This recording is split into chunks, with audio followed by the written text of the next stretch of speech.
ไปดีประธานแถลงข่าวสภาพการระบาดของปัญญาโควิด-19 ประจำวันเสาร์ที่30 พฤษภาคม 2020ตามปกติข้าพเจ้ารายงานเกี่ยวกับสภาพการติดตามผู้เดินทางเข้ามาสปปลาวของผ่านจุดผ่านแดนต่างๆวันนี้จนพอทางแรกที่ว่ามีผู้เดินทางเข้ามาประเทศของเราจำนวนทั้งหมด 2,478 คนนี้ผ่านจุดผ่านแดนลาวไทยทั้งหมด 1,700 คนซึ่งวันนี้มีแรงงานลาวกลับจากประเทศไทยจำนวน 155 คนผ่านตัวมิตรภาพลาวไทยแห่งที่ 1แล้วก็ลงแข่งขัน99 คนใน 155 คนนั้นเป็นผ่านตัวมิตรภาพแล้วก็ลงแข่งขัน99 คนผ่านด่านวังเต้า2แข่งอุปสรรค51 คนและผ่านตัวมิตรภาพลาวไทยแห่งที่ 2ของแข่งสวรรณเขตนั้นจำนวน5 คนแล้วก็มีพนักงานวิชาการของคนไทยซึ่งเฮ็ดเวียกอยู่บริษัทไฟฟ้าน้ำมัน2จำนวน90 คนได้ผ่านตัวมิตรภาพลาวไทยแห่งที่ 1แล้วก็ลงแข่งเหลือนั้นเป็นผู้ขับรถขนส่งสินค้าในจำนวน 1,455 นั้นสำหรับบ้านผ่านด่านลาวไทยส่วนว่าผ่านจุดผ่านแดนลาวจีนนั้นมี 35 คนทั้งหมดเป็นผู้ขับรถขนส่งสินค้าผ่านจุดผ่านแดนลาวเวียดนามจำนวน 592 คนซึ่งในนี้มีคนลาวกลับจากเวียดนาม 8 คนซึ่งผ่านด่านละไลแขวงสารวัตรนั้น1 คนแล้วก็ผ่านด่านสากลน้ำพาวแขวงบุญคำไส7 คนอันนี้เฉพาะลาวผ่านด่านละไลแขวงสารวัตรและอีก7 คนผ่านด่านน้ำพาวแขวงบุญคำไสเหลือนั้นก็เป็นผู้ขับรถส่งสินค้าสำคัญว่านี้มีผู้เดินทางผ่านสนามบินบันไดทั้งหมด 151 คนใน 151 คนนี้เป็นมีนักศึกษาลาวกลับจากประเทศมาเลเซียจำนวน 143 คนและก็มีคนมาเลเซียที่มาเฮ็ดเวียกอยู่สปปลาวอีก7 คนและก็มีคนอินโดนีเซียอีก1 คนอันนี้มาทางสนามบินบันไดสากล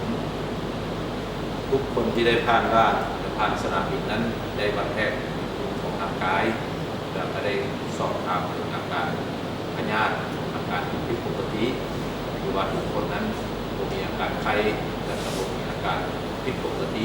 เกี่ยวข้องกับพยาธิโควิด-19 และทั้งหมดได้นำส่งไปจำกัดอยู่ศูนย์หรือว่าโรงแรมทุก14 วันและทั้งหมดนี้ก็ได้เก็บตัวอย่างมาตรวจสอบเช่นเดียวกันเป็นข้อการเดินทางเข้ามาสปปลาวของสำหรับวันนี้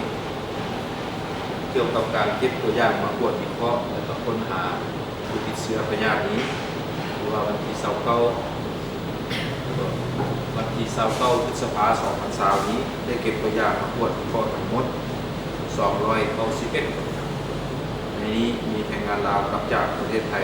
183 คนมีพนักงานวิชาการไทยที่เข้ามาเฮ็ดเวียกอยู่ลาวนี้จำนวน 90 คนก็มีคนเจ็บที่ติดเชื้อวินตัวหายดีแล้วแล้วก็ไปพักอยู่บ้านครบ14 วันแล้วพวกเขาก็ได้นำเอาตัวอย่างมาตรวจในจำนวน 3 คนแล้วก็มีกรณีสงสัย15 คนทั้งหมดการตรวจอยู่ในกลุ่มแรงงานลาว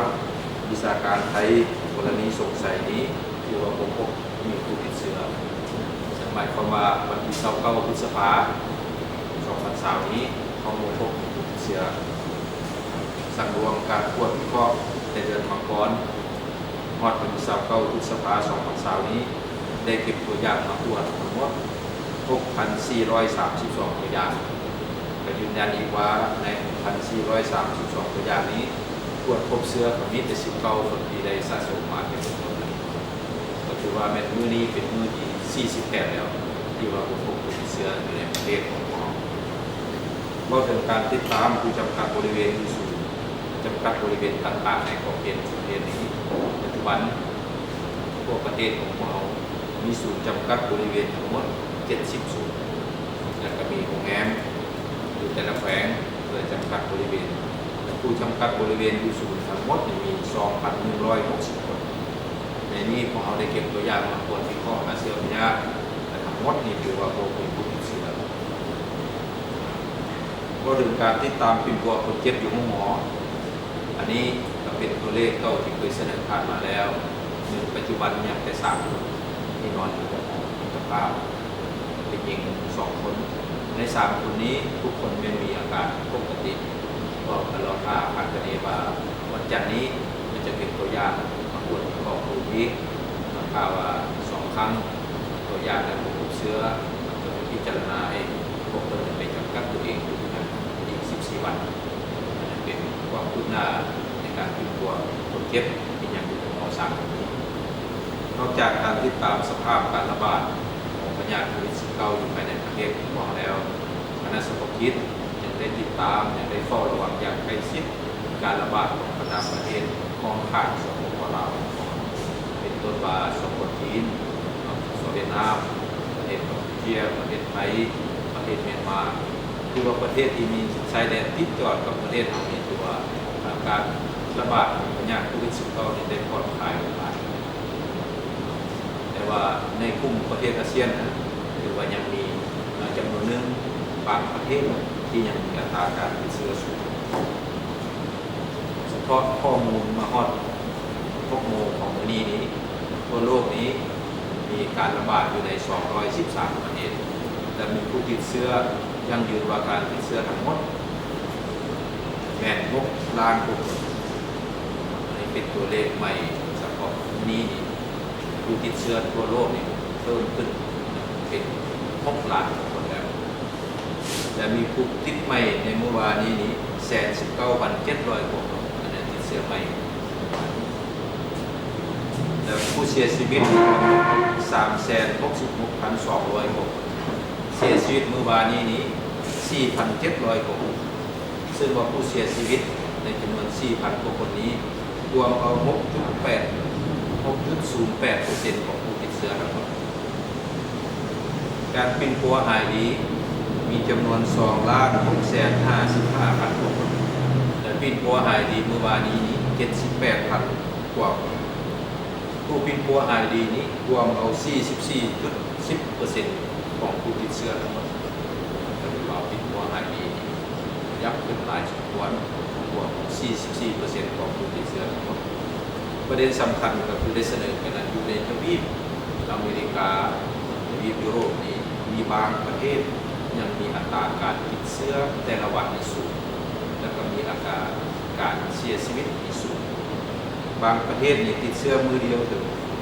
36,300 กว่าคน 20,000 กว่าคนติดเชื้อมือเดียวแต่บางประเทศนี่เสียชีวิต 1,100 กว่าคนในเมื่อวานนี้อันนี้ถือว่ายังเป็นการแพร่ระบาดยังเป็นกว้างในบางประเทศในทวีปอเมริกาเฉพาะบรรดาประเทศอาเซียนนี้ถือว่ามาฮอด6 เช้านี้นี่เป็นมีผู้ติดเชื้อทั้งหมดเป็น 87,300 คนติดเชื้อใหม่เมื่อวานนี้ 2,400 คนและเสียชีวิตทั้งหมด 2,600 คนอันสำคัญก็แม่นว่ายังมีบางประเทศในกลุ่มประเทศอาเซียนนี้หรือว่ามีผู้ติดเชื้อใหม่ถึง 670 คนในเมื่อวานแต่สำรวมการเสียชีวิตในกลุ่มประเทศอาเซียนทั้งหมดเมื่อวานนี้มี 45 อันนี้เป็นตัวเลขเป็นข้อมูลการระบาดในโลกประเทศอาเซียนยิ่งใช้สภาพการระบาดการติดเชื้อและการเสียชีวิตในแต่ละวันนี้ถือว่าบรรดาท่านก็ได้รับข้อมูลข่าวสารของภายในประเทศของปลอดภัยทั้งหลายแล้วเมื่อวานนี้ท่านรองหัวหน้าคณะสังคมคิดรัฐมนตรีกระทรวงสาธารณสุขได้อ่านแถลงเกี่ยวกับแจ้งการของกองว่าการสำนักงานนายกรัฐมนตรีซึ่งว่าเซ็นเมื่อวานนี้ฉบับเลข597ครับของส่วนของวันนี้ถือว่าเป็นการแจ้งการผ่อนผันระยะที่3ผ่อนผันมาตรการถือว่าเริ่มแต่วันที่2 มิถุนายนนี้จนไปถึงวันที่30 มิถุนายนอันนี้ เป็นระยะที่3เป็นหลายมาตรการในการผ่อนผันปัญหาสำคัญเป็นปัญหาเข้าใจกันว่ามีสติมองกันว่าการผ่อนผันมาตรการต่างๆตรงนี้ด้านที่1สำคัญก็เป็นคนเป็นของเป็นใหญ่ของพรรคต่อชีวิตการเป็นอยู่ต่อการดำเนินชีวิตของพ่อแม่ประชาชนเอาต่อภาคธุรกิจที่ได้ยกการดำเนินกิจการมาในนั้นเพื่อให้พ่อแม่ประชาชนนำเอาอันนี้กลับมาใช้ชีวิตปกติเป็นเรื่องราวภาคธุรกิจได้ดำเนินกิจการของตัวเองขึ้นมาดีเป็นน้อยที่สุดกับให้มีน้อยที่สุดของต่อทางด้านเศรษฐกิจต่อสังคมอันนั้นเป็นด้านดีมันเป็นอย่างของพรรคแต่ด้านที่เกี่ยวข้างวันนี้อันที่เป็นคนเสี่ยงนี้ในระยะก่อนการนี้เราต้องมีสติป้องกันแท้เพื่อสกัดกั้นไม่ให้มีการระบาดออกใหม่นี่เป็นอันที่สำคัญที่เราเปิดกว้างการบริการการไปมาหาสู่เรียนเราจะเริ่มเปิดวันที่2ไปแล้วเรียนเด็กเปิดแล้วพวกสายพวกเมาร้านอาหารร้านกินดื่มตลาดอื่นที่ว่าได้ให้มีการบริการคือมาการขนส่งโดยสารทั้งหมดนั้นเราต้องเป็นสติป้องกันประมาณแท้ๆจะต้องปฏิบัติมาตรการป้องกันการติดเชื้อในอย่างเข้มงวดปฏิบัติเป็นถูกต้องการติดเชื้อจากผู้อื่นการแพร่เชื้อจากการหาอันนี้เป็นมาตรการที่เราได้ใส่เป็นพิเศษป้องกันแท้ถือว่าบทเรียนผ่านมานี้ย้อนมามีการข้อมูลที่ดีจากพ่อแม่ประชาชนทั้งหมดการประกอบส่วนสำคัญจากภาคส่วนต่างๆที่ในสังคมนี้การชี้นำการนำพาของงานการปกครองการจัดตั้งมหาสงฆ์ทุกครั้งจึงเห็นในพวกเราสามารถควบคุมการระบาดอย่างเปลี่ยนเอานี้ให้อยู่ในระดับต่ำควบคุมในประเทศเกษตรอันนี้จะเป็นความแก่นึงเป็นการยอสรรเสริญต่อพ่อแม่ประชาชนเอาทุกภาคส่วนส่วนร่วมในการสกัดกั้นการระบาดอย่างซึ่งเราประเทศจะสั่งตัวจะมองมาตรฐานสืบต่อบุญเชื่ออันดีงามของเราเป็นอะไรขอให้มันกลับคืนมาระบาดอีกครั้งใหม่ในประเทศสำหรับข้อมูลที่เป็นทางการจะเป็นแจ้งการจะเป็นคำแนะนำต่างๆของคณะการเกี่ยวข้องอันละเอียดทานอาหารจะเปิดแนวใดเฮียนจะเปิดแนวใดการขนส่งแนวใดมีคำแนะนำของคณะการเฉพาะประธานสามารถติดตามข้อมูลข่าวสารได้จากเว็บไซต์ www.covid19.lao หรือว่า Facebook ของศูนย์ข่าวสารการแพทย์สุขศึกษาอันนั้นเป็นข้อมูลเกี่ยวกับสภาพการระบาดของโควิด-19 ในโอกาสนี้เป็นวันพักวันเสาร์อาทิตย์แล้วก็วันที่1 มิถุนายนที่จะมาถึงนี้ก็เป็นวันเด็กสากลและก็วันพุธไม้แห่งชาติเดือนมาอีกวาระนึงเป็นโอกาสนี้เป็นโอกาสที่มีความหมายความสำคัญเรื่องความเป็นมองเป็นใยของพรรคของรัฐบาลตัวลูกหลานตามกับเอาในการป้องกันพยาธิโควิด-19 นี้ในสภาพที่มีการระบาดพยาธิโควิด-19 นี้หรือว่าถึงว่าอยู่ในโลกนี้อัตราเด็กน้อยติดเชื้อพยาธิโควิด-19 มีในระดับต่ำสุดตัวอย่างตัวเลขข้อมูลสถิติของสกจีนี้พอฮอด 1% เด็กน้อยอายุกลุ่ม9 ปีและอัตราการเสียชีวิตนี้ต่ำที่สุดเพียงแต่ 0.02% ของผู้ติดเชื้ออันนี้เฉพาะสปป.ลาวเป็นตัวมีใน19 คนนี้มันบ่มีผู้ติดเชื้อที่มีอายุในเกณฑ์เด็กหรือว่าถึงว่าข้อมูลสถิติการติดเชื้อของเด็กนี้ทำแต่ว่าพวกน้องก็บ่ได้ประมาณต้องจะใส่เป็นพิเศษต่อลูกหลานพวกน้องในโอกาสที่ว่ามื้อนี้วันเสาร์วันอาทิตย์ลูกก็จะมีการเฉลิมฉลองวันเด็กสากลบางยุทธบางบอนใส่ของเราจงได้เอาใจใส่เป็นพิเศษต่อลูกหลานของเราและโรงเรียนก็จะเริ่มเปิดรวมทั้งเรียนเด็กเรียนอนุบาลอันนี้ ย้อนว่าลูกหลานของพวกเรานี่ก็เจ้าผู้ทั้งกันมีดีพอกันเองเราทำในเอาใจใส่เป็นพิเศษย้อนว่าสภาพการใหม่นี้เราจะค้นคิดแนวใดให้มีวิธีปฏิบัติแบบใหม่สำหรับผู้บริหารการศึกษาครูอาจารย์และผู้ปกครองพ่อแม่นักเรียนโดยเฉพาะในการจัดตั้งปฏิบัติการล้างมือใส่สบู่และด้วยน้ำสะอาด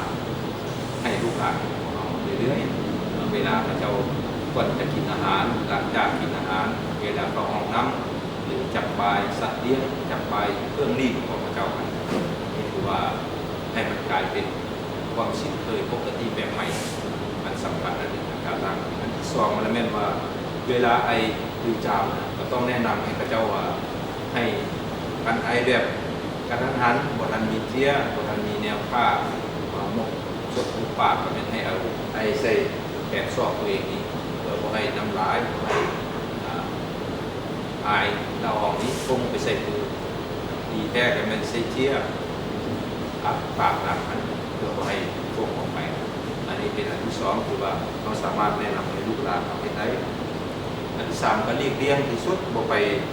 สัมผัสกับหูกับตาของเขาหน้าใบตาโดยที่ว่าบ่มีความจำเป็นนี่เราก็สามารถแนะนำอธิบายให้ลูกหลานอันที่สี่มากับพยายามอยู่ห่างจากผู้ที่ไอผู้ที่จามหรือว่าผู้ที่มีอาการเจ็บเป็นไข้ก็เอาไปมาเงียนหมอให้มาเงียนหมอให้มาเด็กๆอยู่แล้วหรือว่ากรณีที่ว่าไปอยู่ใกล้กับผู้ไอจามก็พยายามอยู่ระยะห่าง1-2 เมตรอันนั้นเป็นอันสำคัญอีกอันนึงคือว่าผ้าปิดปากด่างนี้อันนี้ก็เป็นอันนึงที่ว่าเงื่อนไขของสะดวกปันใดที่จะต้องมีขนาดเหมาะสมกับเด็กถ้าว่าเขามีได้สิ่งอำนวยความสะดวกทางด้านนี้ก็จะเป็นอันนึงที่ดีเวลาเด็กนั้นก็สบายหรือเวลาเด็กนั้นพาเด็กนั้นออกไปสถานที่ต่างๆอันนี้ก็ขอให้เอาใจใส่กับลูกหลานของเราอันสำคัญเลยแม่ว่าฤดูนี้มันเป็นฤดูฝนอีกเริ่มตกแล้วโรงเรียนปกติโรงเรียนจะพักวันนี้โรงเรียนจะมาเปิดคืนใหม่อยู่ในฤดูฝนโดยเฉพาะลูกหลานบรรดาเผ่าที่อยู่เขตทางไกลสองลีการเดินทางมาหาโรงเรียนโต๊ะสีเปียกสีซุ่มสีตรงเปื้อนในการจัดตั้งปฏิบัติหลักการอนามัยเป็นระบบของงานจะต้องให้เราได้ใส่เป็นพิเศษนะหลักการอนามัยนะครับพยาธิฤดูฝนนี้ก็เริ่มมีการระบาดแล้วโดยเฉพาะกับเนี่ยไข้ยุงลายไข้หวัดว่าผักแดงอย่างผักแดงนี่ก็ขอให้เอาใจใส่เป็นพิเศษเวลาจะเริ่มต้นเห็นไหมในอีกอันนึงเป็นกระทรวงสาธารณสุขได้เปิดกระบวนการซักยากับพยาธิแล้วตามนี้ก็เสริมส่วนให้พ่อแม่พร้อม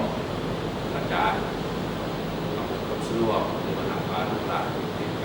ซักยากับพยาธิก็เพื่อป้องกันพยาธิที่สามารถป้องกัน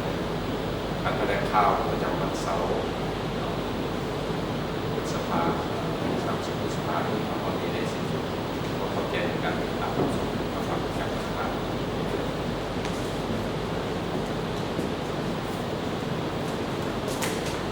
นะครับ